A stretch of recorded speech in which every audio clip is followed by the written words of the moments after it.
In a world where deception, sneakiness, and strategy often intertwine, the art of the unnecessary and the unexpected has played a pivotal role in shaping history. From cunning political maneuvers to ingenious military tactics, the tales of deception are as diverse as they are fascinating. Let's delve into some of the most intriguing examples.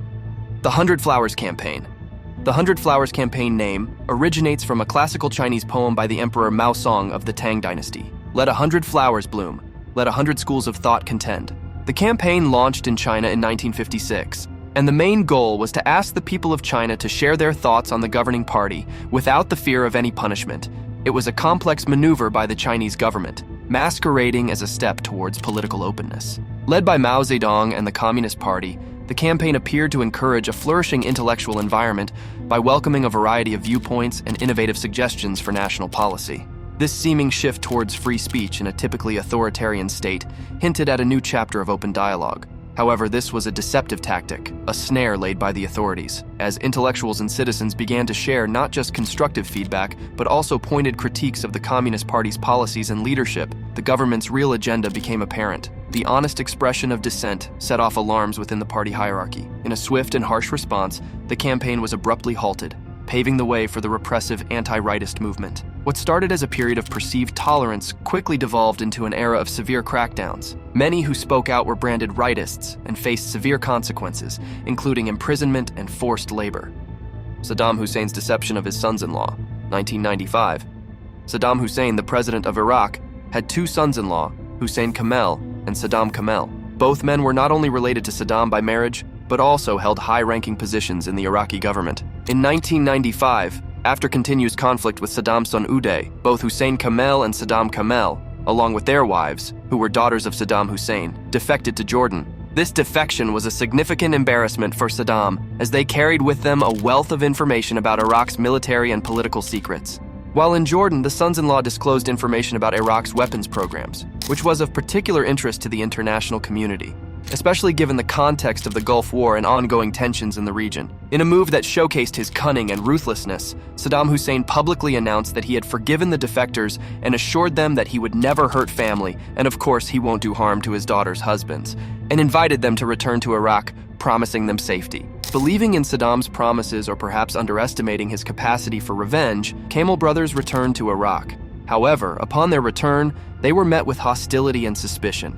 They were forced to divorce their wives, which made them technically not family. And later, both Kamel brothers were killed in a gunfight. In technicality, Saddam didn't lie, and he honored the no harm for family policy. It was just a loophole he found to practice his tyranny and be seen as a mastermind rather than a liar. The Yom Kippur War, 1973. The Yom Kippur War of 1973, initiated by a surprise attack by Egypt and Syria against Israel on the Jewish holy day, stands as a pivotal moment in Middle Eastern history. Egypt, targeting the Sinai Peninsula, and Syria, focusing on the Golan Heights, both aimed to reclaim territories lost to Israel in 1967, leveraging advanced tactics and technologies to initially overcome Israeli defenses. Israel, caught off guard and led by Prime Minister Golda Meir and Defense Minister Moshe Dayan, quickly mobilized its reserve forces, adapting to the new military challenges to halt the Arab advances. This conflict, marked by significant superpower involvement from the United States and the Soviet Union, eventually led to a UN-brokered ceasefire, leaving a lasting impact on regional politics, military strategy, and leading to future peace efforts like the Camp David Accords. The Yom Kippur War exemplifies the importance of surprise in warfare, the limits of intelligence, and the dynamics of international conflict and diplomacy. The hollow horse trick, Chinese warfare. Picture the scene. Cao Cao, an ancient Chinese warlord and a master strategist, faces a challenging river crossing. The river, wide and swift, is a natural barrier, making any crossing risky, especially with an enemy watchful on the other side. To divert their attention, Cao Cao devises a cunning plan involving a decoy, a hollow horse. This horse, large and conspicuous, is expertly crafted from bamboo and straw, designed to look lifelike from a distance. Inside, it's empty, light enough to float. As night falls, Cao Cao's men set the horse adrift. It's a moonlit night, and the river's current gently carries the horse towards the enemy's camp. The enemy, vigilant for any sign of Cao Cao's movements, spots the floating horse. Their curiosity is piqued.